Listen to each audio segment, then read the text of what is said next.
ఈ రోజుల్లో చాలా మంది బిజీ లైఫ్ స్టైల్స్ లీడ్ చేస్తున్నారు. దీంతో శారీరక శ్రమకు దూరం అయిపోతున్నారు. ఈ కారణంగా చాలా మంది అధిక బరువుతో బాధపడుతున్నారు. ఇక బరువు తగ్గేందుకు చాలా మంది అనేక ప్రయత్నాలు చేస్తున్నారు. కొందరు జిమ్ లో గంటల కొద్ది కష్టపడుతుంటే మరికొద్ది కఠినమైన డైట్ ఫాలో అవుతున్నారు. ముఖ్యంగా డైట్ విషయంలో చాలా మంది సీరియస్ గా ఉంటున్నారు.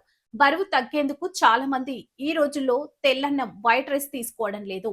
వైట్ రైస్ స్థానంలో బ్రౌన్ రైస్ తింటున్నారు. అయితే బరువు తగ్గడానికి అన్నం మానేసి బ్రౌన్ రైస్ తినడం కరెక్టేనా?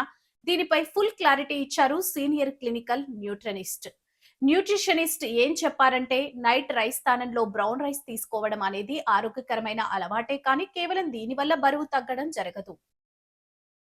బరువు తగ్గడానికి ఒక మంత్రదండం లాంటిదేమో కాదు. కానీ బ్రౌన్ రైస్ తినడం వల్ల కొన్ని ఆరోగ్య ప్రయోజనాలున్నాయి. అంతేకాని బ్రౌన్ రైస్ తింటే వేగంగా బరువు తగ్గరు.